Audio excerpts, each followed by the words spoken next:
She was 7 months pregnant, standing in a ballroom filled with 500 of Manhattan's elite, wearing an emerald gown that made her feel beautiful for the first time in months. Then a woman in red walked up to her and slapped her across the face. Not once, not twice, 3 times. And her millionaire husband? He stood 15 feet away, watching, smiling. He raised his champagne glass like he was toasting. But here's what nobody expected. Those 3 slaps weren't random. They were phase 1 of an 18-month plan to steal $58 million from his pregnant wife and destroy her father's entire company. What Thatcher Ashford didn't know, his wife had graduated top of her class from Columbia Law, and she was about to fight back in ways he never saw coming. This is a story of betrayal, survival, and the kind of revenge that's better than revenge. It's called justice. Stay with me until the end, because the final twist, you won't see it coming yet. The first slap echoed across the ballroom like a gunshot. 500 heads turned at once. Crystal champagne flutes froze midair. The string quartet stopped playing. Even the chandeliers seemed to hold their breath. Margot Hartwell Ashford stumbled backward. Her hand flew to her cheek. The emerald silk of her gown twisted around her 7-month pregnant belly. She tasted copper. Blood. Her own blood. The woman in the red dress stood 3 feet away. Red lips, red nails, red dress that clung to a body that had never carried a child. A body Margot's husband apparently preferred. "You must be the wife," the woman said. Her voice carried across the silent ballroom. "Funny, he never mentioned you were pregnant." Margot tried to speak. Her mouth opened. No sound came out. She looked for Thatcher, her husband of 3 years, the father of her unborn child, the man who had promised to love and protect her until death parted them. He stood 15 feet away. A champagne flute dangled from his fingers. His tuxedo was impeccable. His hair was perfectly styled. His expression was calm. He was smiling. Not a nervous smile, not an apologetic smile, a satisfied smile, like he was watching a performance he had been waiting to see. "Thatcher," Margot whispered. Her voice cracked on his name. "Help me." He raised his glass, like he was toasting. The second slap came harder than the first. Margot's head snapped to the side. She stumbled again. Her heel caught on the hem of her gown. She would have fallen if a waiter hadn't caught her arm. The pain bloomed across her face like fire. Her vision blurred with tears she refused to let fall. Not here, not in front of everyone, not at her father's gala, her father's gala. Douglas Hartwell had spent 6 months planning this event, the annual Hartwell Capital Charity Gala, the most prestigious night on Manhattan's social calendar. Every major player in finance was here, every society columnist, every photographer, and now every single one of them was watching his pregnant daughter get slapped by his son-in-law's mistress. "Sloan?" Thatcher's voice cut through the silence. Casual, almost amused. "That's enough." So her name was Sloan. Margot filed that away somewhere in the numbness spreading through her brain. The woman destroying her life was named Sloan. "Enough," Sloan laughed. "I'm just getting started. Tell her, Thatcher. Tell your wife what you told me last night." Thatcher sighed. He actually sighed, like this was an inconvenience. "This isn't the time," he said. "Oh, I think it's exactly the time." Sloan stepped closer to Margot. "He's leaving you. He's been leaving you for 18 months. Every business trip, every late night at the office, every weekend conference, he was with me." Margot's hand rested on her belly. The baby kicked, hard, like she knew something was wrong. 18 months, Margot said. The words came out flat, empty. "We've been trying to get pregnant for 2 years." "I know," Sloan smiled. "He told me, he said watching you cry every month when the test came back negative was exhausting. But then you finally got knocked up and ruined everything." The third slap came without warning. This one sent Margot to her knees. The marble floor was cold through her gown. Her palms scraped against the polished stone. Someone screamed. Maybe several people screamed. Her father's voice cut through the chaos. "Get your hands off my daughter." Douglas Hartwell pushed through the crowd. His face was white. His hands were shaking. Margot had never seen her father shake before. Not when the market crashed in 2008. Not when her mother had cancer. Not ever. He positioned himself between Margot and Sloane. Two security guards flanked him. "I want this woman removed," Douglas said. "Now." Sloane laughed again, that awful, confident laugh. "You can't remove me. Thatcher invited me." "Didn't you, darling?" Every head in the room turned to Thatcher Ashford. He took a sip of champagne. Let the moment stretch. Let 500 people wait on his words. "She's my guest," he said finally.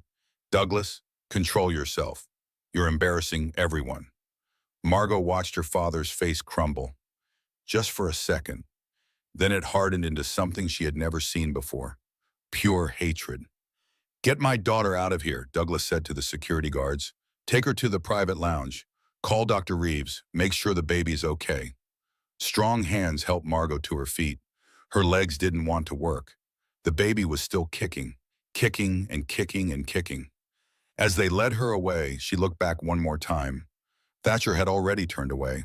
He was talking to Sloane, touching her arm, smiling at something she said. Like his pregnant wife wasn't bleeding on the floor of her father's charity gala. Like none of it mattered at all. The private lounge smelled like leather and old money. Margot sat on a velvet couch and pressed ice to her swelling cheek.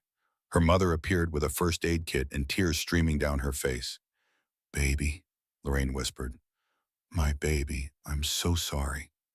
Margot couldn't respond. The shock was too complete. Her brain kept replaying the same images.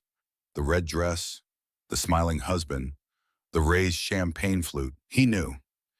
He had to have known. He had brought his mistress to her father's gala. He had stood there and watched her get slapped 3 times while she was carrying his child. Why? Reeves arrived within 20 minutes. He was the family physician. 63 years old. He had delivered Margot herself. Now he checked her blood pressure and listened to the baby's heartbeat and shined a light in her eyes. "Baby's fine," he said. His voice was gentle, sad. "Strong heartbeat, good movement. She's a fighter."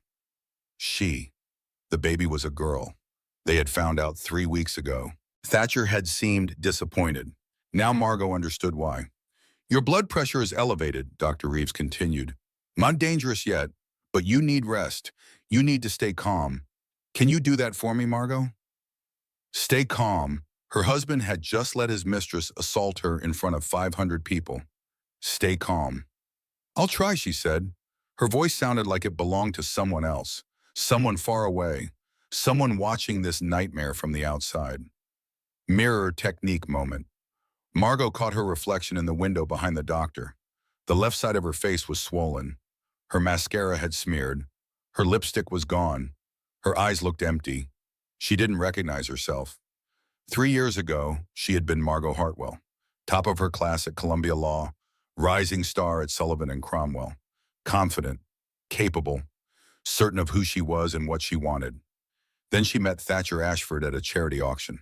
He had bid $100,000 on a weekend in Tuscany just to get her attention. He had sent 300 roses to her office the next day. He had pursued her with a single-minded intensity that felt like being swept away by a force of nature.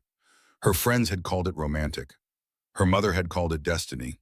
Her best friend Delaney had called it a red flag. Margot hadn't listened. She had been too busy falling. Too busy believing that a man who wanted her that much must truly love her. Now she sat in a private lounge at her father's gala, ice against her swelling face, a baby kicking inside her belly, a stranger staring back from the window. "Margot." Her mother's voice was careful, hesitant. "What do you want to do?" What did she want to do? She wanted to rewind time. She wanted to unhear every word. She wanted to wake up and discover this was all a nightmare. But the pain in her cheek was real. The blood on her tongue was real. The way her husband had smiled while watching her get hit was real. "I want to go home," Margot said. But even as she said it, she realized she didn't know where home was anymore. The Pennant house on Park Avenue belonged to Thatcher. Her name wasn't even on the lease. She had given up her apartment when they got married. Thatcher had insisted. He had said he wanted her close. Now she understood he wanted her dependent. "You'll come to Greenwich," her mother said. "To our house. Your room is always ready." Her childhood bedroom, with the canopy bed and the horse posters and the ribbons from her high school debate team. She was 29 years old and 7 months pregnant, and she was going home to her childhood bedroom. The thought should have been humiliating. Instead, it just felt numb. Everything felt numb. "Okay," Margot said, "take me to Greenwich." She didn't look back as they left through the service entrance. She didn't see her father confronting Thatcher in the main ballroom. She didn't hear the raised voices or the threats or the security guards pulling them apart. She just walked to the car, got in, closed her eyes, let her mother hold her hand during the 40-minute drive to Connecticut. The baby kicked the whole way. Validation whisper, "This is really happening." In front of everyone. He let this happen. He planned this. Margot didn't know that last part yet, not consciously, but somewhere deep inside, a voice was starting to ask questions. Why tonight? Why here? Why in front of her father and 500 witnesses? The answers would come later, and when they did, they would be worse than anything she could imagine. The Ashford penthouse was silent when Margot arrived at 2 in the morning. She had changed her mind in the car, told her mother she needed clothes, things for the baby, documents. She couldn't just disappear to Greenwich with nothing. What she really needed was answers. The doorman let her in with a sympathetic look. She wondered how much he knew, how much everyone knew, how long she had been the only one in the dark. The elevator ride to the 37th floor took forever. The hallway to their door stretched like a tunnel. Her key still worked in the lock. Thatcher wasn't home. Of course he wasn't. He was probably with her, with Sloane, celebrating their little victory. Margot walked through the apartment like a ghost, the living room where they had toasted their engagement, the kitchen where she had burned her first attempt at his mother's pot roast, the bedroom where they had made love and made plans and made a baby. All of it felt like a stage set now, like a movie set someone would strike at dawn. Thatcher's phone sat on the bathroom counter. He had left in a hurry, probably too focused on his mistress to remember his second phone. His second phone. Margot had seen it before. He had said it was for work, sensitive business calls. She had believed him because she had wanted to believe him. She picked it up now. Her hands were steady. The shock had crystallized into something colder, something clearer. She typed in his password. His mother's birthday. He used it for everything. The phone unlocked. The most recent text was from Sloane, sent 45 minutes ago. Did you see her face? She had no idea. Phase 1 complete. See you tomorrow to finalize the Cayman's transfer. Margot read it 3 times. The words didn't change. Phase 1. Like this was a military operation. Like humiliating her in front of 500 people was just the opening move in a larger campaign. She scrolled back through the message history, 18 months of texts, hundreds of them, thousands of them, explicit photos that made her stomach turn, but worse than the photos were the words. She's so pathetic. Cried again last night about the baby stuff. I had to pretend to comfort her. It was exhausting. That one was from 14 months ago. Her father's company is bleeding money. The old man is too proud to admit it. Once we control her shares, we can force a restructuring. 8 months ago. The prenup was sloppy. My attorney found 3 potential grounds for challenge. If we can establish a pattern of erratic behavior, the whole thing becomes voidable. 4 months ago. Margot's hand started to shake. Not from sadness, from the beginning of something else. Something that felt like the first spark before a fire. She kept scrolling. There was an email thread, forwarded from Thatcher to Sloane. His attorney's analysis of their prenuptial agreement. If we can prove mental instability and establish a pattern of erratic behavior, the prenup becomes voidable. The gala incident should provide ample witness testimony. Recommend proceeding as discussed. The gala incident. Recommend proceeding. This wasn't a jealous mistress losing control. This was a coordinated attack. Planned for months. Executed perfectly. The slaps were supposed to make her look unstable. Her inevitable reaction was supposed to make her look crazy. 500 witnesses would testify that the pregnant Margot Ashford had some kind of breakdown at her father's charity gala. And then her prenup would be challenged. Her trust fund would be vulnerable. The $58 million her grandmother had left her would suddenly be within Thatcher's reach. Margot sat down on the bathroom floor. The tiles were cold. The marble pressed against her legs through the thin fabric of her maternity pajamas. She thought about the last 3 years. Every time Thatcher had suggested she might be overreacting. Every time he had said she was too emotional. Every time he had whispered that she was embarrassing him. He had been building a case, planting seeds, creating a narrative that would bloom into her destruction at exactly the right moment. Mirror technique moment, she remembered the therapy sessions he had pushed her to attend, the self-help books he had left around the house, the way he had mentioned her anxiety to dinner party guests, always with such concern in his voice. He was manufacturing evidence of mental illness she didn't have, and she had helped him do it. The bathroom door opened. Thatcher stood there in his tuxedo. His bow tie was undone. His hair was mussed. He smelled like Sloane's perfume. "You're here," he said. No surprise, no guilt, just observation. "You planned this." Margot held up his phone. "All of it. The affair, the gala. You wanted me to look crazy so you could steal my money." He didn't deny it. He just sighed, like she was a child who had discovered where the Christmas presents were hidden. "Steal is such an ugly word." He leaned against the doorframe. "I prefer reallocate. Your father's company is hemorrhaging money, Margot. Your inheritance will be worthless in 2 years. I'm simply protecting our assets." "Our assets? That money came from my grandmother. And she's dead. You're my wife. What's yours is mine. Isn't that how marriage works?" Margot stood up.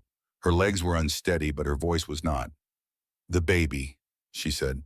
"Our daughter. Did you plan that too?" Something flickered across his face. The first real emotion she had seen from him all night. "The baby isn't mine." His voice was flat, cold. "Probably. We both know you were drinking at the Henderson party 9 months ago. Who knows what you did when I wasn't watching?" "I wasn't drinking. I was sick that night. Food poisoning. You knew that. You drove me home." "Did I?" He shrugged. "I don't remember." Validation whisper. "I wasn't drinking. I was sick. He knows that. He knows the baby is his. He's lying again." Margot looked at the man she had married, the man she had loved, the man she had given up her career and her friends and her independence for. She didn't recognize him. Maybe she never had. "I'm leaving," and she said. "I'm going to my parents' house, and then I'm going to find the best divorce attorney in Manhattan." "You can try." Thatcher smiled, that same satisfied smile from the gala. "But after tonight's little performance, who's going to believe anything you say? 500 people saw you have a breakdown. Your own father will testify to your erratic behavior." "My father would never." "Your father will do whatever protects his precious company. And right now I have information that could destroy Hartwell Capital. Information your father would do anything to keep quiet." Margot felt the ground shift beneath her feet. This wasn't just about her money. This wasn't just about their marriage. "What information?" Thatcher laughed. "You didn't think tonight was just about you, did you? The gala was step one. There's so much more coming." He pulled out his regular phone, typed a quick message, smiled at the screen. "Good night, Margot. Sleep well. You're going to need your energy for what comes next." He walked past her like she wasn't there, like she was furniture. Like 3 years of marriage and a baby on the way meant nothing at all. She heard the front door close, the elevator ding, silence. Margot stood alone in the bathroom of the penthouse she had called home for 3 years. Her cheeks still throbbed. Her belly felt heavy. Her heart felt like a stone. But somewhere underneath the pain, something else was growing. Not sadness, not despair, anger. She picked up Thatcher's second phone from where he had left it on the counter. He hadn't even bothered to take it back. That's how little he thought of her. That's how certain he was that she was already beaten. But Margot had graduated top of her class from Columbia Law.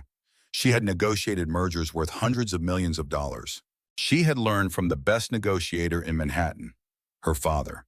And if Thatcher Ashford thought he could destroy her and her family with a few slaps and some legal threats, he was about to discover how wrong he could be. She scrolled through the phone until she found a name she recognized. Gerald Whitmore, Senior Vice President at Hartwell Capital, Sloan Whitmore's father. The text between Thatcher and Gerald went back 2 years. For the affair, before the marriage troubles, before any of it. They had been planning this from the beginning. Margot took screenshots, dozens of them, sent them to her own phone. Then she put Thatcher's phone back exactly where she found it. He wanted a war? she would give him one. Breathing room scene. Margot walked to the guest room she had decorated 2 months ago. The nursery, yellow walls because they hadn't known the gender yet. A white crib she had assembled herself because Thatcher was too busy. A rocking chair where she had imagined feeding their daughter at 3 in the morning. She sat in that chair now, alone, in the dark. The baby kicked. Once, twice. Like a question. Like a reassurance. "I've got you," Margot whispered to her belly. "I've got you, and I'm going to protect you, no matter what it takes." Outside the window, Manhattan glittered like a broken promise. But promises could be remade. Lives could be rebuilt. And women who had been underestimated could rise to become something no one expected. Margot didn't know any of that yet. She just knew she was tired. So tired. And tomorrow everything would change. She fell asleep in the rocking chair, her hands wrapped around her belly, her daughter safe inside. Dawn came too soon. Margot woke to sunlight streaming through the nursery windows. Her neck ached from sleeping in the chair. Her face throbbed where the swelling had set in overnight. She checked her phone. 47 missed calls, 12 voicemails, 103 text messages. Her mother, her father, Delaney, numbers she didn't recognize. Everyone wanted to talk about last night. She ignored all of them except one. Delaney's text was simple. 3 words. "Call me now." Margot dialed. "Where are you?" Delaney's voice was sharp, urgent. "Are you safe?" "I'm at the penthouse. Thatcher left last night. I don't know where he is." "Good. Stay there. Don't talk to anyone. Don't post anything. Don't do anything until I get there." "Delaney, what's going on?" "The video." A pause. "There's a video." Margot's stomach dropped. "What video?" "Someone recorded the whole thing at the gala, the slaps, Thatcher smiling, all of it. It's everywhere. EMZ, Page 6, Twitter, Facebook. Everyone's seen it." Margot closed her eyes. Of course there was a video. Everyone had phones now. Everyone was always recording. "How bad is it?" "Depends on your perspective." Delaney's voice softened. "People are furious, but not at you. They're furious at him." The hashtag Margot deserves better was trending at 5 this morning. "Your husband is the most hated man in America right now." Something shifted in Margot's chest. Not relief exactly, but something close to it. "I need a lawyer," she said. "Not just any lawyer. I need someone who can destroy him." Already handled. Delaney was a criminal prosecutor. She knew people. "Harrison Pierce. He owes me a favor from a case 3 years ago. He's the best divorce attorney in the city. They call him the surgeon because he's precise and devastating. He's expecting your call." Margot wrote down the number. Her hand was steady. "Del, thank you. Don't thank me yet. This is going to get ugly. Thatcher has money and connections, and he's clearly been planning this for a while. But we're going to beat him. I've been waiting 3 years for you to wake up and fight back." "You knew he was bad?" "I suspected, but you loved him, and you're stubborn as hell. You had to figure it out yourself." She was right. Margot would never have listened, not until she saw the truth with her own eyes. "I have evidence," Margot said. "Screenshots from his phone, communications with his attorney about challenging the prenup, texts with someone inside my father's company." Silence on the line. "Inside your father's company? Who?" "Gerald Whitmore, Sloane's father." "Jesus, it's a conspiracy." "It's worse than that. I think Thatcher is trying to take over Hartwell Capital. Not just my money, the whole company." Delaney exhaled slowly. "Then we're going to need more than Harrison. We're going to need your father, and probably the SEC and maybe the FBI. One step at a time. First, I need to get out of this apartment. Pack a bag, just essentials. Don't take anything that could be considered joint property. Go to your parents' house. Harrison will meet you there at noon." Margot hung up. The sun was fully up now. A new day, a new battle. She packed quickly. Passport, birth certificate, the screenshots she had transferred to her laptop, her grandmother's pearls, the journal she had been keeping for 2 years. Everything she needed to prove who she was and what she knew. She left her wedding ring on the bathroom counter. The drive to Greenwich took 45 minutes. Her mother was waiting on the front steps. Her father's car was gone, probably at the office, probably doing damage control. "Baby," Lorraine pulled her into a hug, gentle, careful of the belly. I'm so sorry. I'm so sorry. They went inside. The house smelled like her childhood, like fresh flowers and furniture polish and the cinnamon candles her mother always burned in the kitchen. Margot sat at the kitchen table, the same table where she had done her homework, where she had celebrated birthdays, where she had told her parents she was engaged to Thatcher Ashford and watched them try to hide their concern. You didn't like him, Margot said.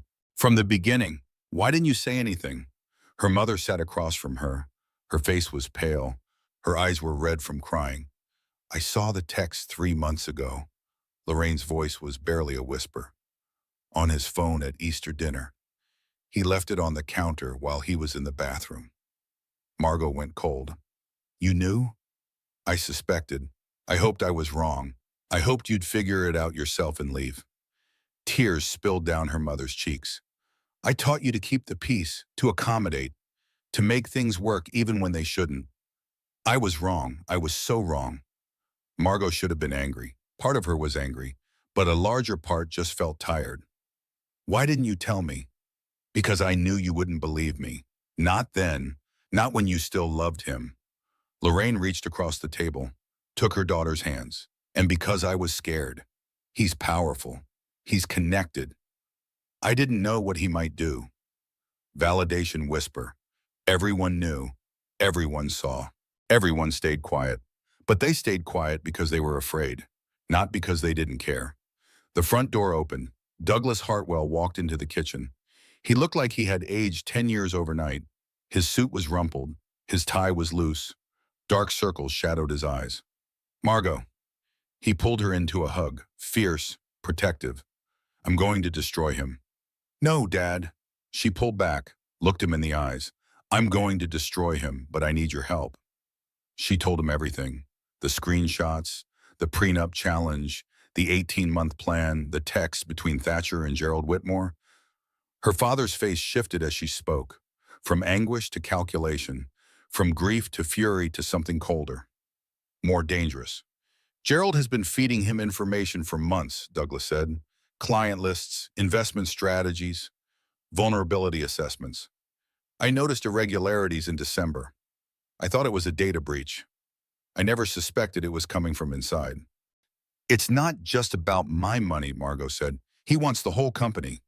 A hostile takeover disguised as a family tragedy. $58 million from your trust fund, $400 million from Hartwell Capital. Douglas ran the numbers in his head. If he liquidates our private banking division, it could be closer to $600 million. $600 million. The scope of it was staggering. Can we stop him? Margot asked. Her father looked at her, really looked at her, like he was seeing her for the first time in years. You've changed, he said. Last night changed you. Last night woke me up. I've been sleeping for 3 years. I'm awake now. Douglas nodded slowly. Then yes, we can stop him, but we have to be smart. We have to be faster, and we have to be willing to do whatever it takes. Mirror technique moment. Margot caught her reflection in the kitchen window. The swelling had gone down, but the bruise remained, purple and yellow and angry. She didn't try to hide it. She didn't want to hide it. It was proof, evidence, a reminder of what Thatcher was capable of, and it would be the last mark he ever left on her. The doorbell rang at exactly noon. Harrison Pierce stood on the front steps. He was tall, silver-haired, impeccably dressed in a charcoal suit that cost more than most people's cars. Mrs. Ashford? He shook her hand. His grip was firm. His eyes were sharp. I've reviewed the video and the initial filings. Your husband is a sociopath with a spreadsheet, but he's not as smart as he thinks. They moved to Douglas's study, leather chairs, walls lined with legal texts, a fireplace that crackled even though it was April. Harrison spread documents across the desk, highlighted passages, dog-eared pages. His prenup challenge strategy requires proving mental instability, Harrison explained. But I have contacts at every major psychiatric practice in Manhattan. None of them have treated you. There are no medical records, no prescriptions, no hospitalizations. He manufactured evidence that doesn't exist. He tried to get me to see a therapist, Margot said. For my anxiety, he left self-help books around the house. Classic abuser tactic, create the narrative before the narrative is needed. Harrison made a note. But you never went. You never took the bait. His case is built on foundation that crumbles under scrutiny. What about the gala? Douglas asked. 500 people saw her attacked. 500 people saw a pregnant woman get assaulted while her husband stood by and smiled. The video has been viewed 87 million times. Public sympathy is entirely with Margot. If he tries to paint her as unstable, the jury will crucify him. Something loosened in Margot's chest. For the first time since last night, she felt like maybe this was winnable. What do we do now? She asked. Harrison smiled. It was not a pleasant smile. It was the smile of a predator who had finally spotted his prey. Now we go on offense. Your husband thinks he's hunting you. He doesn't realize he's the one being hunted. The plan came together over the next 3 hours. Financial forensics to trace the Cayman's transfer. Subpoenas for Thatcher's business records. A restraining order to keep him away from Margot and the baby. Criminal referrals for the assault at the gala. And a very quiet conversation with the FBI about potential wire fraud and money laundering. Thatcher thinks he's untouchable, Harrison said as he packed up his briefcase. Men like him always do. They've spent their whole lives getting away with things. They can't imagine a world where someone finally makes them pay. I want him to pay, Margot said. For everything. He will. Harrison paused at the door. But Margot, the best revenge isn't destruction. It's survival. It's building a life so good, so complete, that he becomes irrelevant. That's what really breaks men like him. Not losing their money, losing their power over you. Breathing room scene. After Harrison left, Margot walked alone in her mother's garden. The tulips were blooming, red and yellow and purple. Her grandmother had planted them 30 years ago. She sat on the stone bench by the koi pond, watched the fish circle in their endless patterns, felt the baby kick against her ribs. This was the first moment of quiet since the gala. The first moment to really feel what had happened. She had married a monster. She had loved a lie. She had given up everything for someone who saw her as nothing but a means to an end. The grief came then, not just for the marriage, for the woman she had been, for the life she had thought she was building, for all the dreams that had died with 3 slaps in a crowded ballroom. She let herself cry, really cry, ugly, gasping sobs that shook her whole body. When the tears were done, something felt different, cleaner, clearer. The old Margot was dead. She had died last night on that marble floor. But a new Margot was being born, stronger, sharper, unafraid. She would survive this. She would protect her daughter. She would destroy the man who had tried to destroy her, and then she would build something beautiful from the wreckage. 3 days after the gala, Margot sat in her father's office at Hartwell Capital. The view was spectacular. 43 floors above Park Avenue, all of Manhattan spread out like a kingdom waiting to be conquered. But inside the office, the mood was grim. Douglas stood by the window. Bennett Cole, his young partner, sat in a leather chair. Papers covered every surface. Financial records, email printouts, bank statements. It's worse than we thought, Bennett said. Gerald has been passing information to Thatcher for at least 6 months. Client portfolios, risk assessments, board meeting minutes, everything. How did we miss it? Douglas asked. His voice was tired, heavy. Gerald's been with the company for 22 years. He had access to everything. No one questioned him. Until now. Margot studied the papers. She had spent 3 years away from corporate law, but the skills came back quickly. The ability to see patterns, to follow money, to understand what people were really trying to hide. The Cayman's transfer Sloan mentioned, and she said, have we traced it? Bennett nodded. $14 million moved through a shell company in the Cayman Islands. The shell company is registered to a trust in Delaware. The trust is controlled by Thatcher. Where did the money come from? That's the problem. Bennett hesitated. It came from Hartwell Capital, from our private banking division. Gerald authorized the transfer 3 weeks ago. Douglas turned from the window. His face was pale. He stole from our clients? He disguised it as an investment in a real estate development project. On paper, it looks legitimate, but the project doesn't exist. It's a front. Margot felt sick. This wasn't just about her anymore. Hartwell Capital managed money for thousands of clients, pension funds, foundations, individual investors who had trusted her father with their life savings. If Thatcher and Gerald had been stealing, the victims weren't just her family. They were everyone who had ever believed in Douglas Hartwell. "We have to report this," Margot said, "to the SEC, to the FBI. We can't cover it up." "I know," Douglas's voice cracked, "but if we report it, it destroys the company. Hartwell Capital won't survive the scandal." "Dad," Margot stood, walked to her father, put a hand on his arm. "The company was built on trust, on integrity. If we hide this, we're no better than them." Douglas closed his eyes. For a long moment, he didn't speak. Then he nodded. You're right, and I'm proud of you for saying it." Mirror technique moment. Margot remembered all the times her father had told her about ethics, about doing the right thing even when it was hard, about the importance of a name. She had forgotten those lessons when she married Thatcher. She had let his values replace her own. She had compromised and accommodated and looked the other way. Never again. The meeting with the FBI happened 2 days later. Two agents came to the house in Greenwich, a man named Collins and a woman named Reyes. They were professional, thorough, unimpressed by wealth or status. Margot told them everything: the screenshots, the texts, the prenup challenge, the money in the Caymans. Agent Reyes took notes. Agent Collins asked questions. "Your husband believed he could invalidate the prenup by proving you were mentally unstable?" "Yes, he orchestrated the assault at the gala to create witnesses. 500 people saw me get slapped. He thought they would testify that I had a breakdown." "But you didn't." "No, I didn't. I was in shock. I barely reacted at all." Agent Collins exchanged a look with his partner.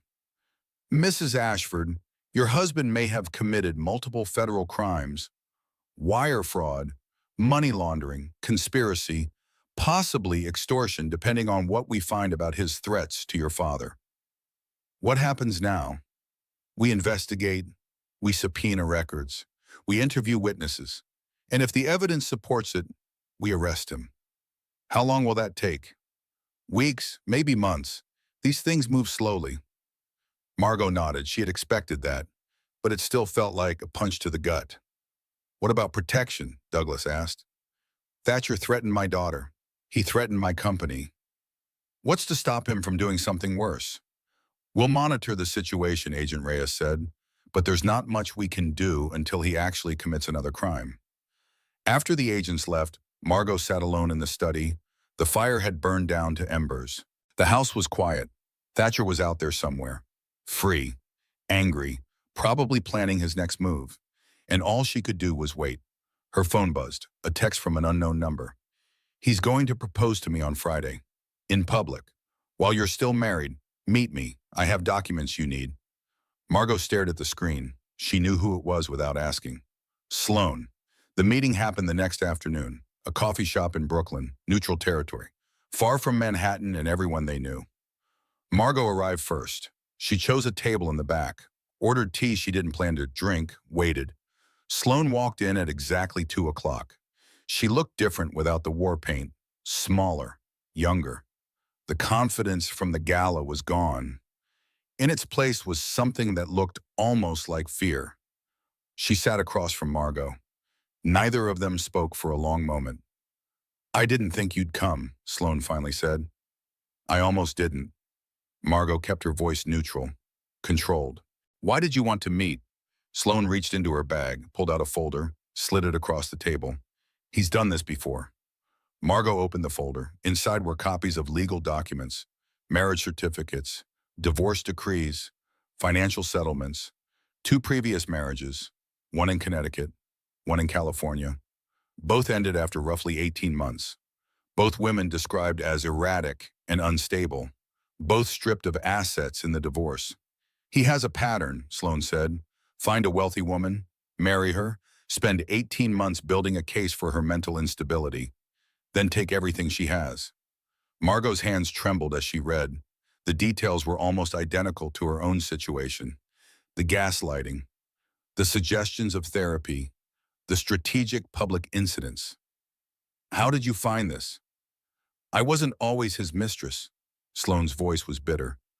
I was supposed to be his third wife, after you. He had my name in a spreadsheet. I found it on his laptop 3 weeks ago. Validation whisper. The other woman wasn't my enemy. We were both his victims. Different roles in the same con. Your father, Margot said slowly. He's been helping Thatcher for years. Before me. Before you. My father introduced Thatcher to his first wife. They've been running this con together since 2018. Margot felt the pieces clicking together. Gerald Whitmore wasn't just a mole inside Hartwell Capital. He was Thatcher's partner. Maybe even the mastermind. Why help me? Margot asked. You hit me 3 times in front of 500 people. Sloane flinched. He told me it would make you look hysterical, that you'd fight back and look crazy. He promised we'd be married by Christmas. She laughed, a bitter, broken sound. I was stupid enough to believe that a man who was cheating with me would never cheat on me. Where is he now? Planning some kind of public proposal. Friday night at 11 Madison Park. There will be photographers. TMZ already has the tip. Friday, 3 days away. He wants to humiliate me again, Margot said, getting engaged while I'm still pregnant with his child. It's worse than that, Sloane leaned forward. He wants to create a narrative. The poor man who escaped his crazy wife. The romantic love story with his new fiancée. By the time the divorce goes to trial, public sympathy will have shifted. Margot thought about the video from the gala. 87 million views. The tide of support that had carried her through the worst 3 days of her life. Thatcher was trying to turn that tide, and he might succeed. What do you want from me? Margot asked. Why give me all this? Sloane was quiet for a long moment. When she spoke, her voice was small, ashamed. I want to testify against him, against my father. I want to help you destroy him before he destroys me. She handed Margot a USB drive. Everything's on there, financial records, communications, evidence of the previous marriages, everything you need. Margot took the drive. It was light in her hand, but it held the weight of 3 women's lives. Thank you, she said, and she meant it. Breathing room scene. Margot walked back to her car through the Brooklyn streets. The spring air was warm. Flowers bloomed in window boxes. Children played in a nearby park. Normal life, going on all around her.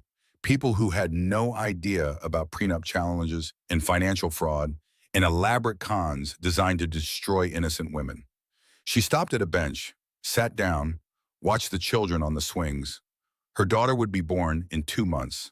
A little girl who would never know her father, who would grow up hearing the story of how her mother fought back against a monster. What kind of mother did Margot want to be? The kind who taught her daughter to shrink, to accommodate, to keep the peace at any cost? Or the kind who taught her to fight? She already knew the answer. Friday came faster than Margot expected. The news of Thatcher's public proposal broke at 6 in the evening, just as he had planned, just as Sloane had warned. Margot watched the coverage from her childhood bedroom in Greenwich. The TV screen showed Thatcher on one knee at 11 Madison Park, Sloane beside him in a white dress. Champagne, roses, applause from the other diners. The headlines were predictable. Tech millionaire proposes to new love. While wife is still pregnant and Thatcher Ashford moves on from troubled marriage sources, say Margot had been unstable for months. Margot turned off the TV. She had expected this, prepared for it, but it still hurt. Her phone rang. Harrison Pierce. Are you watching? He asked. I was. I stopped. Good.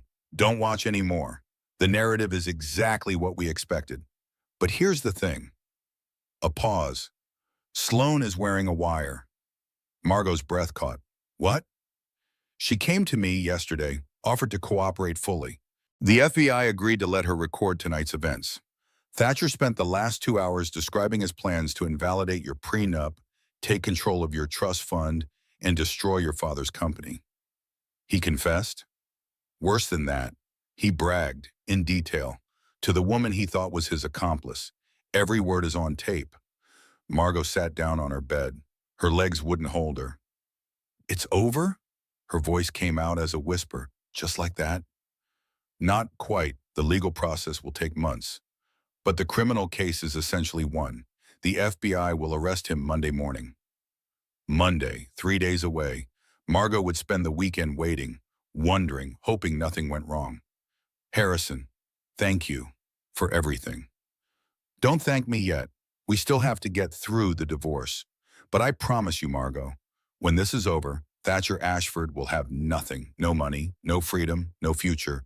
Just a prison cell and the rest of his life to think about what he did. After she hung up, Margot walked to the window. The gardens were dark. The moon was full. She was going to win. After everything. After the slaps. After the humiliation. After 3 years of being diminished and controlled and erased. She was going to win. Mirror technique moment. She caught her reflection in the window glass. The bruises had faded. Her face was her own again. But she wasn't the same woman who had walked into that gala 8 days ago. That woman had been sleeping, dreaming, lost in a fantasy of a life that never really existed. This woman was awake, alert, ready for whatever came next. Saturday morning brought news. Thatcher had heard about the FBI investigation. Someone had tipped him off. He tried to flee to the Caymans on a private jet. The FBI was waiting at the airport. Margot watched the footage on every news channel, her husband in handcuffs. Perp walked across the tarmac, his face a mask of fury and disbelief. He hadn't thought this could happen to him. Men like him never did. The charges came in waves over the next 48 hours. Wire fraud, money laundering, bank fraud, conspiracy to commit fraud. And finally, thanks to Sloane's testimony, a new charge that made Margot's heart sing. Domestic abuse. The assault at the gala had been premeditated, coordinated between Thatcher and Sloane, designed to psychologically harm a pregnant woman. In New York, that qualified as a felony. Sunday night, Margot received a visitor she hadn't expected. Cordelia Ashford appeared at the house in Greenwich, Thatcher's mother. The society matriarch who had looked down on Margot from the moment they met. Lorraine tried to turn her away at the door, but Margot stopped her. Let her in. I want to hear what she has to say. They sat in the living room, 3 women from 3 different generations. The fire crackled. The tension was thick enough to cut. Cordelia spoke first. Her voice was stiff, controlled, but Margot could see the cracks beneath the surface. I came to apologize. For what specifically? Margot kept her voice neutral. For raising a monster? For looking the other way? For treating me like garbage at every family gathering? Cordelia flinched. All of it, and more that I can't undo. Did you know about the previous wives? A long pause, then a nod. I suspected, after the first one, a lovely woman named Catherine. He destroyed her in the divorce. She tried to tell me what he was. I didn't believe her. And the second? Rebecca, I believed her. But I told myself it wasn't my business. That Thatcher was an adult. That I couldn't control him. Cordelia's voice cracked. I protected the family name instead of protecting innocent women. I let my son become what he became because I was too weak to stop him. Margot felt something shift inside her. Not forgiveness, not yet, maybe not ever, but something close to understanding. What do you want from me? Nothing I deserve. Cordelia reached into her purse, pulled out a legal document. My attorneys have drawn up papers transferring a significant portion of my estate into a trust for your daughter. Thatcher can't touch it. Neither can I. It's hers, unconditionally. Margot looked at the papers. The amount was staggering. $20 million. I don't want your money. I know, but your daughter might want security, might want choices, might want to know that not everyone in her father's family was a monster. Validation, whisper. She's not doing this for me. She's doing it for herself, for her own guilt. But my daughter shouldn't pay for her grandmother's sins, or her father's. Margot took the papers. I'll have my attorney review them. Cordelia nodded. She stood to leave, then paused at the door. I'm establishing a foundation for survivors of financial abuse, women like Catherine, like Rebecca, like you. She met Margot's eyes. I'd like you to be on the board when you're ready. She left without waiting for an answer. Margot sat alone in the living room for a long time. The fire burned low. The documents sat heavy in her lap. The monster's own mother wanted to help destroy what he had built, wanted to rebuild something better in its place. Maybe that was the best revenge of all. Monday morning, 8:15. Margot stood in the lobby of Hartwell Capital and watched her father address the staff. 300 employees, analysts and accountants and administrative assistants, people who had built careers at this company, people who were about to hear their world was falling apart. We have discovered significant fraud within our organization, Douglas said. His voice was steady but tired. Gerald Whitmore, our senior vice president, has been arrested for embezzlement and conspiracy. Money was stolen from client accounts. We are working with federal authorities to recover those funds. The room was silent, faces pale with shock. I know many of you are scared. I know you're wondering about your jobs, your futures. I can't promise everything will be okay, but I can promise that we will face this with transparency and integrity. We will make things right, even if it destroys us. After the meeting, Margot found her father in his office. He looked older than she had ever seen him, smaller, like the weight of the world was pressing him into the ground.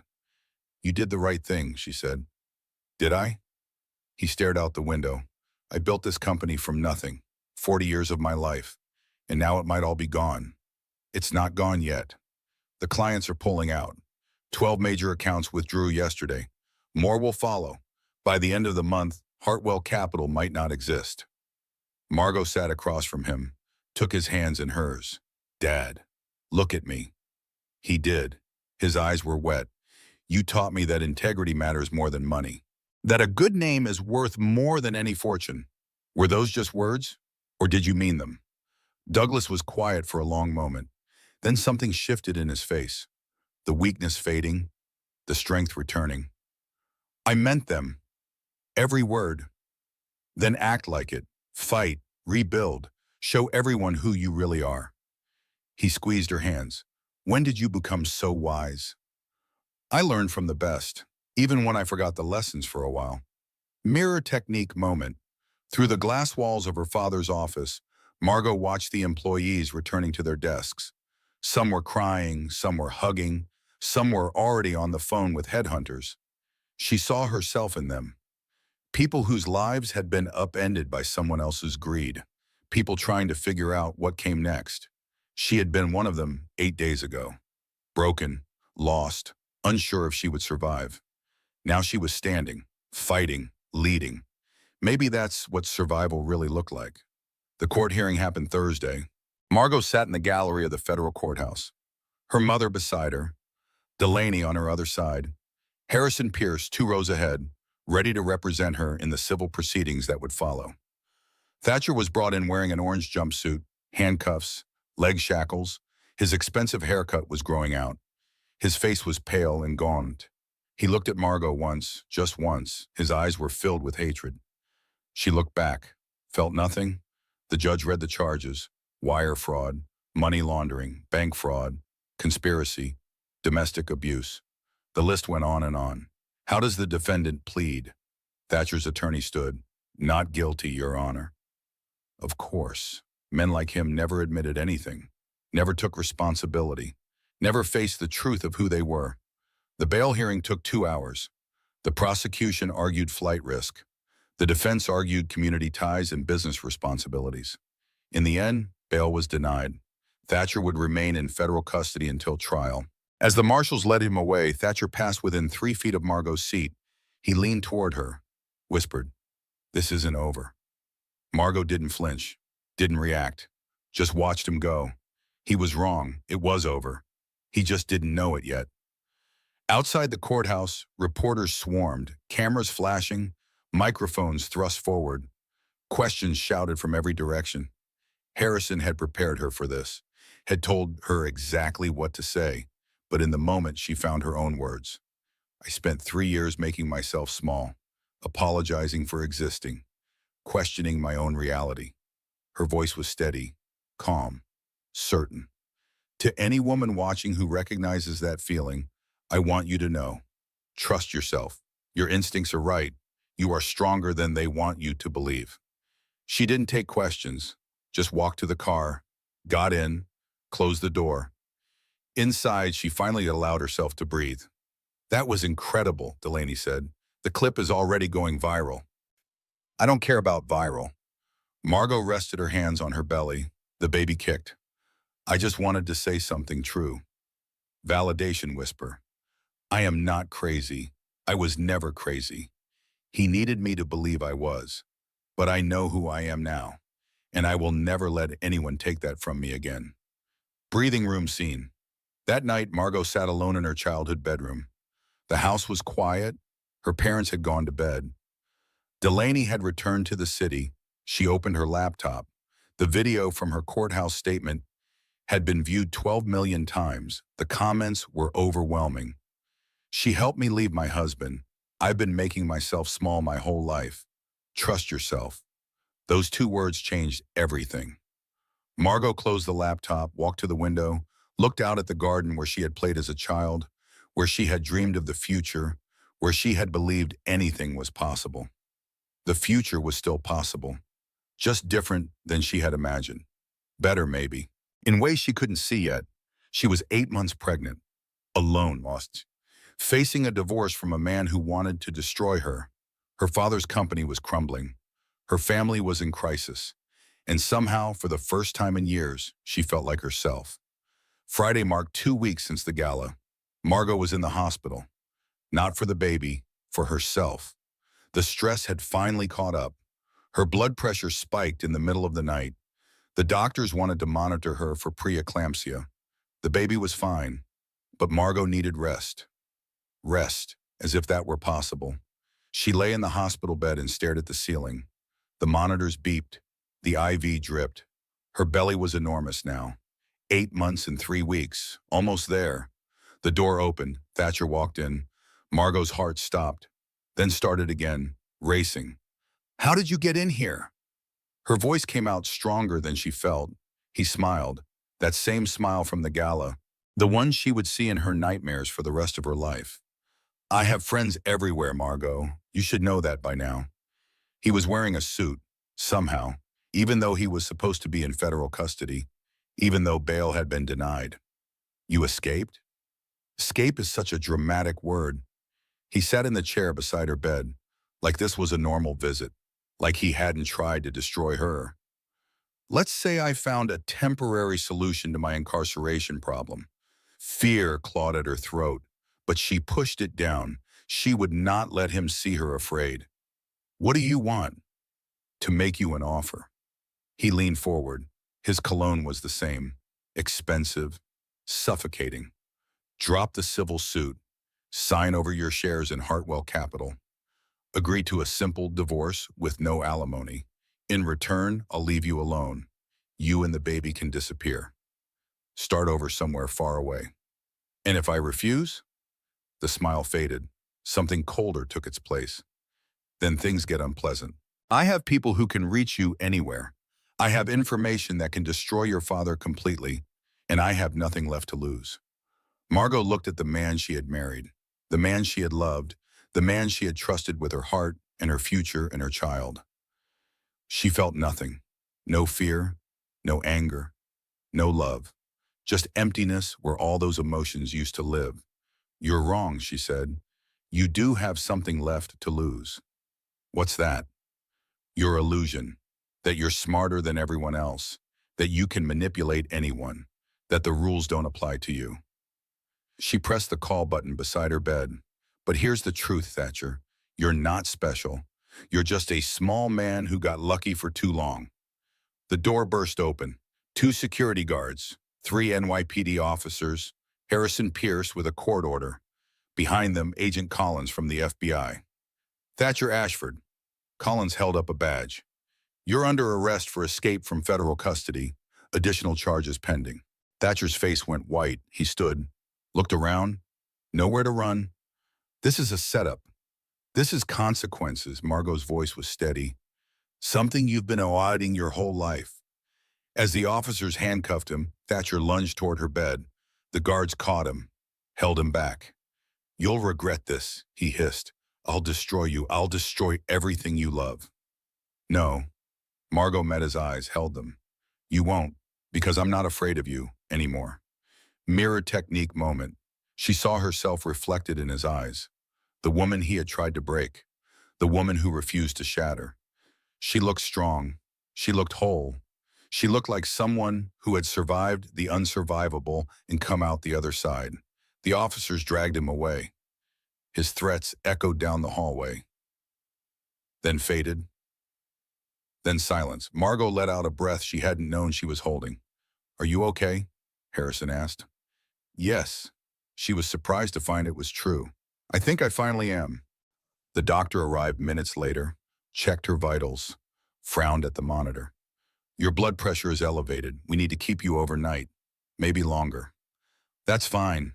Margot closed her eyes. "I'm not going anywhere." She slept better that night than she had in years. The next morning, Bennett came to visit. He brought flowers, daisies, her favorite. She had mentioned it once at a company picnic 2 years ago. He had remembered. "How did you know?" she asked. "Know what?" "That Thatcher would come here." Bennett hesitated, then sat in the chair beside her bed. The same chair Thatcher had occupied 12 hours ago, but it felt different with Bennett in it, safer.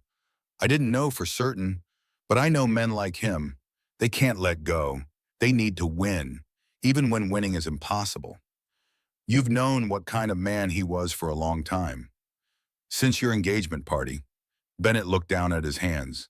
"The way he talked about you when you weren't in the room. Like you were inventory, property to be managed. Why didn't you say anything? Would you have listened?" Margot considered the question honestly. "No, I wouldn't have. That's what I thought." He met her eyes. "But I'm here now if you need me." Something passed between them. Unspoken, too fragile to name. Margot wasn't ready. She might never be ready. 3 years with Thatcher had broken something inside her that might never fully heal.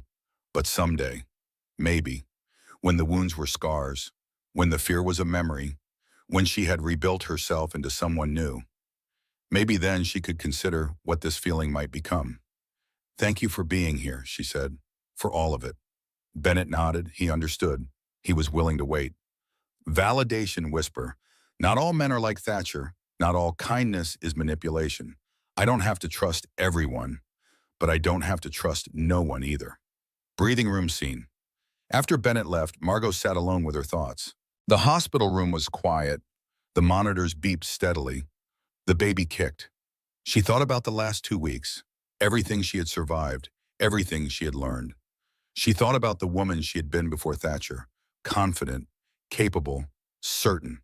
She thought about the woman she had become during Thatcher, diminished, doubting, dependent. She thought about the woman she was becoming after Thatcher, stronger than the first, wiser than the second, something entirely new. The journey wasn't over. The legal battle would continue for months. The healing would take longer. The rebuilding might take the rest of her life. But for the first time, she believed she could do it. Not because someone else believed in her, not because the world was rooting for her, not because justice was on her side, because she believed in herself. And that was enough. Week 3, the breakdown. It happened without warning. One moment Margot was fine. The next, she couldn't breathe. She was in her childhood bedroom when it started, looking at a photo from her wedding day. Thatcher was smiling. She was smiling. They looked happy. They looked like a lot.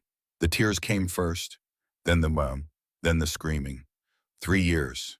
3 years of her life wasted on a man who had never loved her. 3 years of shrinking herself, of apologizing for existing, of believing that if she just tried harder, things would get better. Things were never going to get better. He had never intended them to. She had been a mark, a target, a meal ticket, from the very first moment they met. Lorraine found her an hour later, curled on the bathroom floor, still sobbing, unable to stop. "Baby." Her mother gathered her up, held her tight.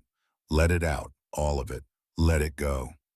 So Margot did. She cried for the marriage that never was, for the love that was always a lie, for the future she had imagined that would never exist. She cried for the woman she had been. The one who had believed in fairy tales. The one who had trusted that love could conquer anything. That woman was dead now, murdered by 3 slaps in a crowded ballroom, buried in 18 months of text messages and spreadsheets and schemes. When the tears finally stopped, Something felt different, hollow, empty. I feel like I don't exist, Margot whispered. Like everything I thought I was has been stripped away. You do exist, Lorraine said. You're right here with me, with the baby. You exist. But who am I? I don't know anymore. Her mother was quiet for a long moment. Then she spoke. You're Margot Elaine Hartwell. You're my daughter. You're brilliant and brave and stronger than you know. You made mistakes. You trusted the wrong person. But that doesn't define you. What defines you is what you do next. Mirror technique moment. Margot caught her reflection in the bathroom mirror. Red eyes, puffy face, hair tangled, clothes wrinkled. She looked like someone who had survived a war. Maybe that's exactly what she was. The days that followed were dark. The darkest of her life. She couldn't eat, couldn't sleep, couldn't feel anything except a bone-deep exhaustion that seemed to go on forever. Dr. Reeves prescribed mild antidepressants, safe for pregnancy. Margot took them without argument. She was too tired to argue. Delaney came every day, sat with her, talked about nothing, brought terrible reality TV that they watched in silence. Bennett sent flowers, different ones every time. Sunflowers, tulips, orchids, never with a card, never asking for anything, just reminding her that beauty still existed in the world. Her parents took turns, her mother in the mornings, her father in the evenings. They talked about the company, the investigation, the slow process of rebuilding. Margot listened but didn't respond. The world outside her bedroom felt very far away. One night, in the darkest hour before dawn, she finally faced the truth she had been avoiding. She had almost lost herself completely. Not because of Thatcher, not because of the abuse, not because of the fraud, or the conspiracy, or the assault at the gala. Because she had let it happen. She had seen the red flags, the controlling behavior, the manipulation, the leash size, and she had explained them away, justified them, made excuses. She had participated in her own destruction. Validation, whisper. I was complicit in my own erasure. I let him diminish me because I thought that was love. But love doesn't diminish. Love expands. I know that now. The realization was devastating and liberating. She wasn't a victim of circumstance. She had made choices, bad choices, choices driven by fear and loneliness and a desperate need to be loved. But if she could make bad choices, she could make good ones too. If she had the power to destroy herself, she had the power to rebuild. The next morning, she got out of bed. She took a shower, washed her hair, put on clean clothes. She walked downstairs, ate breakfast with her parents, asked about the company. She called Harrison, asked for a status update on the divorce. She called Delaney, made plans for lunch. She started living again. Not because the darkness was gone. The darkness would always be there. A shadow at the edge of her vision. A whisper in the quiet moments. But she could live with the darkness. She could walk through it. She could survive it. Because that's what survivors did. Breathing room scene. That afternoon, Margot walked in her mother's garden. The roses were blooming now, red and white and pink. She stopped at her grandmother's favorite bench, sat down, felt the sun on her face. The baby kicked. Strong, certain, alive. I'm going to be okay, Margot said aloud. To the baby, to the garden, to herself. We're going to be okay. It wasn't a promise, it was a statement of fact. She was going to survive this. She was going to thrive, and nothing would ever make her shrink herself again. Week 5, the quiet strength. Margot was 38 weeks pregnant. The baby could come any day. The nursery at her parents' house was ready. Yellow walls, white furniture, all the things she had bought for the penthouse, moved to Greenwich. A new beginning in an old place. The divorce proceedings were progressing. Thatcher remained in federal custody. His assets were frozen. His attorneys were reduced to public defenders. His empire was crumbling. Harrison called it the most satisfying dismantling of his career. Margot called it justice. But justice wasn't enough anymore. She wanted more. She wanted a future. The idea came to her in the middle of the night. She had been lying awake, thinking about the women who had come before her. Catherine, Rebecca, 2 names in a spreadsheet, 2 lives destroyed by the same man. Sloan had found them, documented them, given Margot the evidence she needed. But what about the women who didn't get found? The ones who were still trapped? The ones who didn't know they were being destroyed until it was too late? The next morning, Margot made a call. Cordelia Ashford answered on the third ring. "I've thought about your offer," Margot said. "The Foundation for Survivors of Financial Abuse. I want to help build it." Cordelia was silent for a moment. "I'm surprised. After everything my son did." "Your son is not your responsibility anymore. His choices were his own. But you have a chance to make something good come from all this ugliness. I want to be part of that." "Why?" "Because I know what it feels like to be erased, and I never want another woman to feel that alone."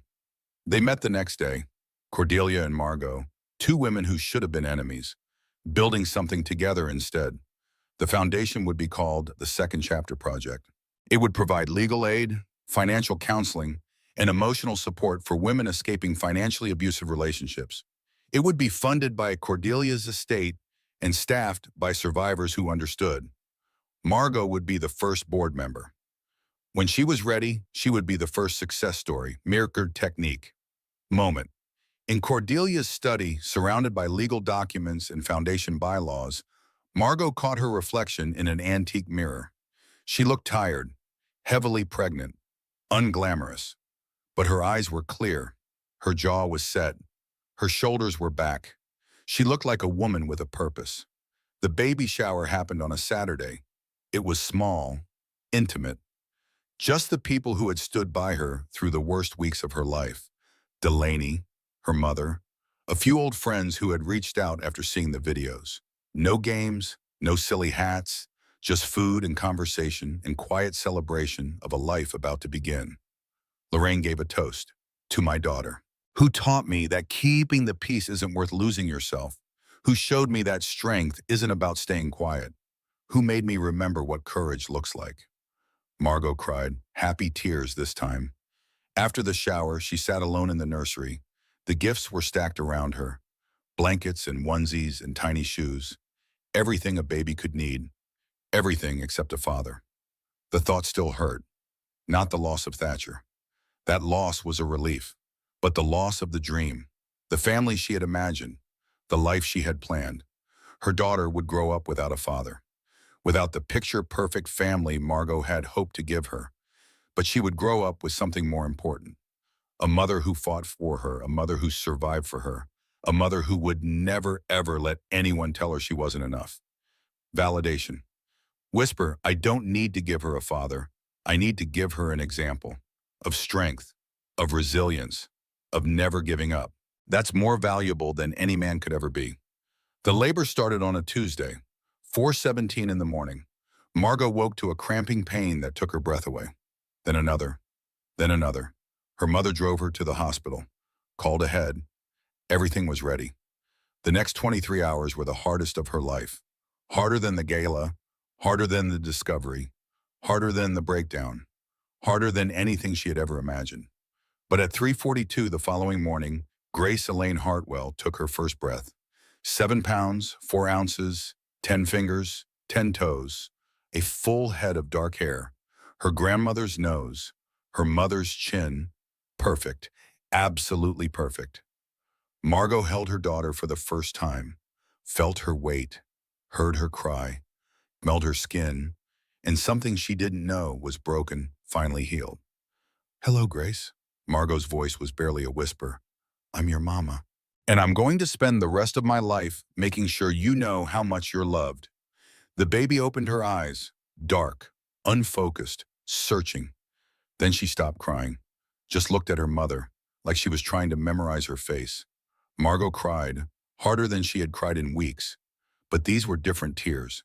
Tears of awe, tears of wonder, tears of a love so fierce it felt like her heart might burst. I will never teach you to shrink, she promised her daughter. I will never teach you to apologize for existing. I will teach you that your voice matters, that your instincts are right, that you are enough, always, exactly as you are. Grace made a small sound, almost like agreement, mother and daughter, beginning their story together, a story that would be nothing like the one Margot had planned, and everything like the one they both deserved. Breathing room scene. The hospital room was quiet now. Grace was sleeping in the bassinet beside the bed. The machines hummed softly. Dawn was breaking through the windows. Margot watched the sunrise, pink and gold and orange. A new day, a new life, a new beginning. She thought about everything that had led to this moment. The pain, the betrayal, the fear, the rage. She thought about everything that was still to come. The divorce, the trial, the rebuilding. But mostly she thought about the tiny person sleeping beside her, the miracle she had made, the future they would build together. For the first time in years, Margot felt at peace, not because the struggle was over. The struggle might never be over, but because she knew with absolute certainty that she could handle whatever came next. 6 months later, spring again. Margot sat in the courtroom gallery and watched her marriage officially end. The judge read the final decree. All assets awarded to Margot. Full custody of Grace. No alimony payments because Thatcher would be in prison for the next 8 years. The criminal trial had concluded 2 weeks ago. Guilty on all counts. Wire fraud, money laundering, bank fraud, conspiracy, domestic abuse. 8 years in federal prison, plus civil penalties, plus restitution to the clients whose money he had stolen. Thatcher Ashford would be 44 years old when he got out. His reputation destroyed, his fortune gone, his family name synonymous with fraud. The perfect ending to an imperfect man. But Margot felt nothing as she watched him led away in handcuffs. Not triumph, not satisfaction, not even relief. Just emptiness. A chapter closing, a book finally finished. Outside the courthouse, the reporters were waiting. "Mrs. Hartwell, how do you feel?" Margot had taken back her maiden name. One more piece of herself reclaimed. "I feel grateful," she said, "to everyone who supported me, to the legal system that held him accountable, to all the women who shared their stories and reminded me I wasn't alone." What's next for you? Living, raising my daughter, building something meaningful from everything I learned. She didn't mention Bennett. That story was still unfolding, slowly, carefully. Neither of them was ready to define it yet. She didn't mention the foundation. The second chapter project had already helped 43 women escape financial abuse. The number grew every week. She didn't mention her return to law. Family law this time. Pro bono work for women who couldn't afford representation. Women who reminded her of who she used to be. Those stories were hers, private, precious, not for public consumption. Mirror technique moment. Margot caught her reflection in the courthouse window. The woman looking back was a stranger to the one who had walked into the gala 1 year ago. Same face, same eyes, same bone structure. But everything else was different. This woman stood tall, spoke clearly, met the world's gaze without flinching. This woman had survived the unsurvivable and emerged transformed. This woman was finally, truly herself. The celebration dinner was at her parents' house. Douglas and Lorraine, Delaney, Bennett, Harrison, Grace in her high chair smearing applesauce everywhere. Simple food, good wine, people who loved her. Everything she had ever needed. Nothing she used to think she wanted. Douglas raised his glass to Margot, who saved herself, saved her daughter, and probably saved Hartwell Capital too. The company had survived, barely. The scandal had cost them half their clients. But the half that remained were the loyal ones, the ones who valued integrity over profit. Douglas called it pruning, cutting away the dead weight to let the healthy parts grow. Margot called it justice. To Grace, Delaney added, the fiercest 6-month-old in Manhattan, may she grow up to be exactly like her mother. Grace giggled, threw applesauce at Delaney. Perfect timing. Everyone laughed. Even Harrison, who rarely laughed at anything. After dinner, Bennett found Margot in the garden. She was sitting on her grandmother's bench, watching the moon rise over the roses. "Room for one more?" he asked. She moved over, made space. They sat in silence for a while. The comfortable silence of people who understood each other, who didn't need words to communicate. "I'm thinking about leaving Hartwell," Bennett finally said. Margot looked at him, surprised. "Why?" "Because I want to build something of my own. and because staying would mean working for your father forever, which might get complicated eventually. He looked at her, meaning clear. Margot felt something warm in her chest, something like hope. Bennett, I need you to understand something. Okay. I don't know if I can ever be what you want. I don't know if I can ever trust someone that way again. What Thatcher did, she stopped, gathered herself. What Thatcher did broke something in me. It might never heal completely. I know. And you're still willing to wait? I'm not waiting. His voice was gentle, certain. I'm just being here. For whatever you need, for as long as you need it. No expectations, no pressure, just presence. Margot felt tears prick her eyes, not sad tears, just full ones. Thank you, she whispered, for being the kind of person I needed to remind me they existed. He took her hand, just held it, nothing more. They sat together in the moonlight, two people at the beginning of something, not knowing where it would lead, not needing to know. Sometimes that was enough. Validation, whisper. I don't have to have all the answers. I don't have to know the future. I just have to be present. One day at a time, one step at a time. That's how healing happens. 1 year anniversary of the gala, the same ballroom, the same chandeliers, the same 500 people. But this time, Margot Hartwell was the host. The annual Hartwell Capital Charity Gala had been reborn, renamed the Grace Foundation Benefit. Every dollar raised would go to survivors of domestic and financial abuse. Margot stood at the podium. The room was silent, all eyes on her. 1 year ago, I stood in this room and let someone slap me. Her voice carried clearly, steady, strong, not because I was weak, but because I had forgotten I was strong. She paused, let the words land. Tonight, I'm standing in this room again. Not as a victim, not as a survivor, as a woman who rebuilt herself. And I'm here to tell every person watching, you can rebuild too. The applause started slowly, then built, then became something like thunder. 500 people, standing, cheering, some of them crying. Margot let it wash over her, not for her ego, but for everything it represented. Survival, resilience, the triumph of good over evil, the real story that needed to be told. After the speech, the night became a blur of handshakes and hugs and congratulations. Douglas beaming with pride, Lorraine crying happy tears, Delaney dancing badly and not caring. Bennett holding Grace while Margot worked the room. Perfect, patient, present. And then, near midnight, a surprise. Sloane Whitmore appeared at the edge of the crowd. She looked different, healthier, happier. The hard edges softened by something that might have been peace. I wasn't sure I should come, Sloane said. I'm glad you did.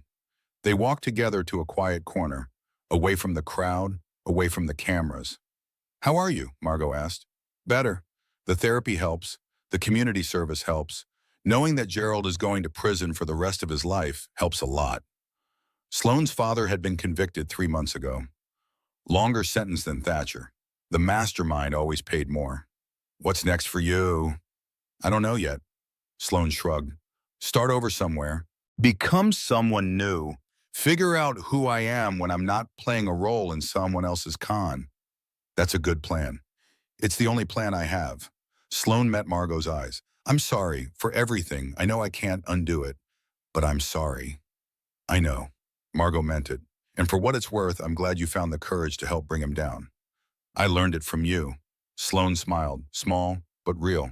Watching you on that courthouse footage, seeing how you refused to break, it made me realize that maybe I could refuse to break too. They stood in silence for a moment. Two women who had been enemies. Now something else, not friends exactly, but fellow survivors, connected by their wounds, transformed by their healing. Good luck, Sloane. Good luck, Margot. Give that beautiful baby a kiss for me. Mirror technique moment. Margot watched Sloane disappear into the crowd. Remembered the woman in the red dress, the slaps, the hatred in those eyes. That woman was gone now, replaced by someone new, someone better, just like Margot herself. The gala ended at 1 in the morning. The last guests filtered out. The caterers packed up. The flowers wilted in their vases. Margot stood alone in the empty ballroom, the same spot where she had fallen to her knees 1 year ago. The memory was still there. It would always be there, but it didn't define her anymore. She was more than the worst thing that had ever happened to her, more than her worst day, more than the worst version of herself. She was a survivor, a mother, a lawyer, a philanthropist. She was Margot Elaine Hartwell, and she was finally free. Breathing room scene. Margot walked home through the Manhattan streets. It was late, almost 2 in the morning. The city was quiet. She passed the hospital where Grace was born, the courthouse where Thatcher was convicted, the apartment building where she had once lived in a golden cage. So many memories, so much pain, but also so much growth, so much transformation, so much becoming. She thought about the year ahead, the cases she would take, the women she would help, the foundation she would build. She thought about Grace, growing so fast, already trying to walk, already showing signs of her mother's stubbornness. She thought about Bennett, patient, present, waiting for her to be ready. And she thought about herself, the woman she had been, the woman she had become, the woman she was still becoming. The journey wasn't over. The journey was never over. But for the first time in her life, she was walking it on her own terms. 3 years later. Spring. Grace Eleanor Hartwell was 3.5 years old. She had her mother's eyes, her grandmother's determination, her own fierce sense of justice. "Mama," she said at breakfast, "why do some people hurt other people?" Margot paused, put down her coffee, considered the question seriously. Grace deserved serious answers. Sometimes people hurt at others because they're hurting themselves. Sometimes because they want power. Sometimes because they never learned a better way. That's sad. It is sad, very sad. "Did someone hurt you, Mama?" Margot thought about how to answer. They had talked about this before. More appropriate conversations about why Grace didn't have a father like some of her friends. "Yes, baby, someone hurt me once, a long time ago." "What did you do?" "I got help. I fought back. I made sure he couldn't hurt anyone else." Grace nodded, processing. 3 years old and already wise beyond her years. "Good," she said firmly. "Bad people should get in trouble." "Yes, they should." "I love you, Mama." "I love you too, baby. More than anything in the whole wide world." The courthouse was crowded. Margot's first big case as lead counsel. Not a divorce this time, something bigger. A class action against a financial services company that had systematically defrauded elderly investors. 37 victims, $12 million stolen, lives destroyed by greed. Margot had been preparing for 6 months, gathering evidence, building the case, training her team. The lead defendant was a man named Richard something. She had already forgotten his name. He didn't matter. What mattered was the outcome. "Your Honor," Margot said, addressing the court, "the evidence will show a pattern of deliberate, systematic fraud targeting the most vulnerable members of our society. These people trusted the defendant with their life savings, and he betrayed that trust for personal gain." She spoke for 45 minutes, laid out the case piece by piece, named the victims, told their stories. When she finished, the courtroom was silent. The trial lasted 3 weeks. The verdict came back guilty on all counts. 7 years in prison, full restitution, civil penalties that would follow him for the rest of his life. Outside the courthouse, the victims surrounded her, hugging her, thanking her, some of them crying.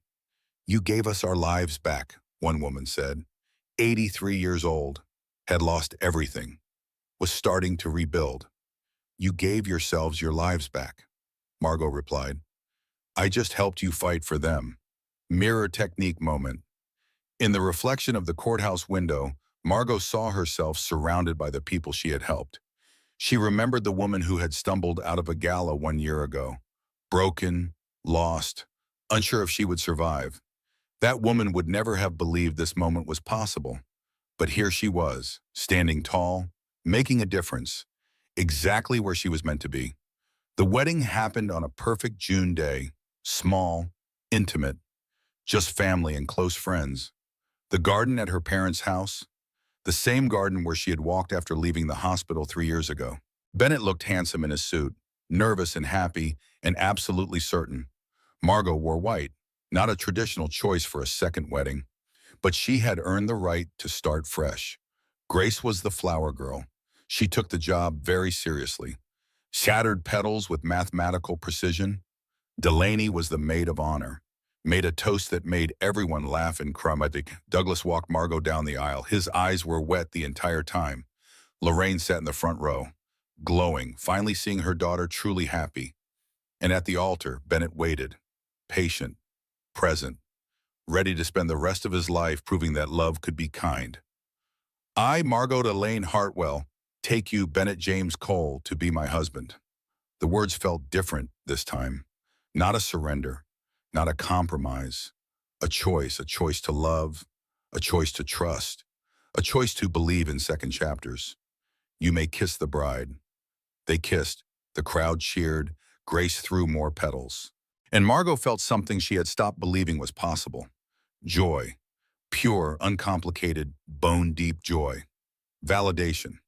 Whisper, I deserve this. I earned this. Not by being perfect, not by never making mistakes, but by surviving my mistakes and growing from them. That's what makes this real. Epilogue, 5 years later. Margot stood at the window of her office, 30 floors above Manhattan. The city spread out below her like a promise kept. The second chapter project had grown beyond anything she had imagined. 15 chapters in 12 states. 2,000 women helped and counting. A model being replicated around the world.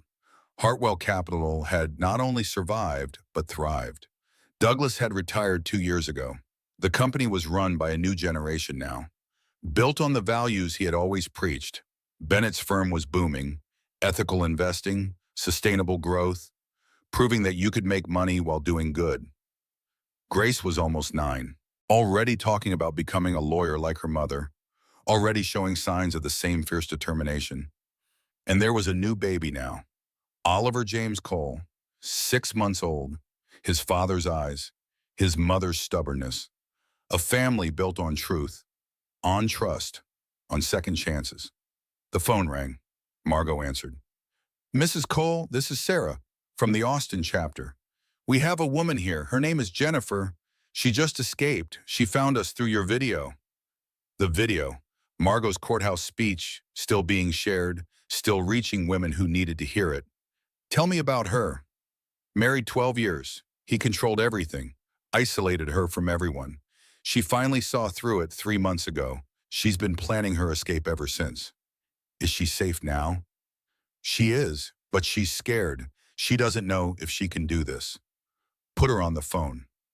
A click, a pause, then a voice trembling, uncertain, familiar in ways that broke Margot's heart. Hello? Jennifer. This is Margot Cole. I want you to know something. What? You already did the hardest part. You left. That took more courage than you know. Everything from here is just putting one foot in front of the other. And you won't do it alone. We're going to help you. Every step of the way. Silence on the line. Then a so. Then which, thank you so much. Don't thank me, just survive.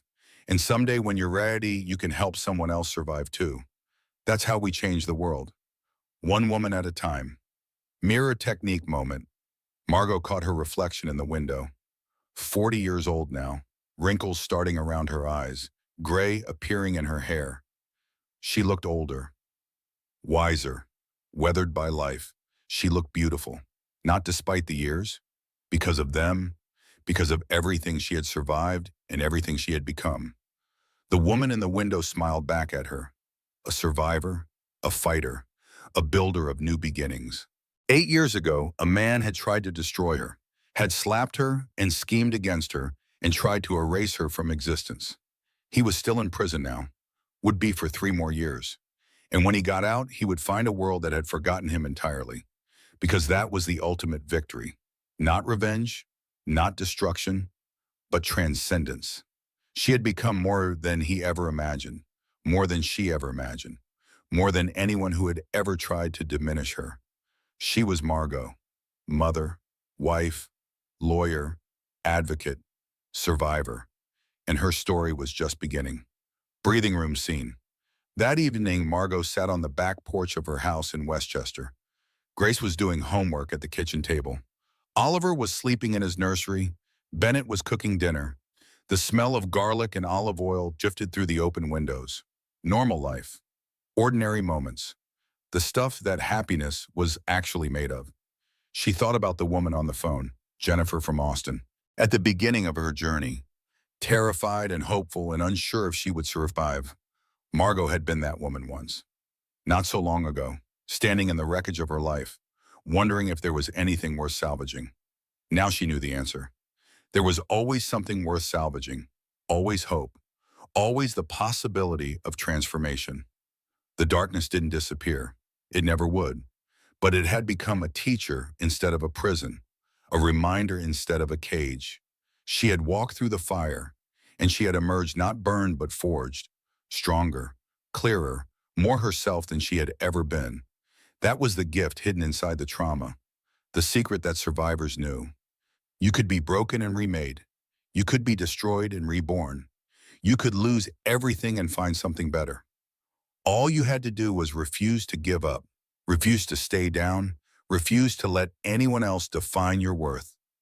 The sun was setting over the trees, pink and gold and magnificent. Margot watched it sink below the horizon, felt the cool breeze on her face, heard her daughter laugh inside the house. This was her life now.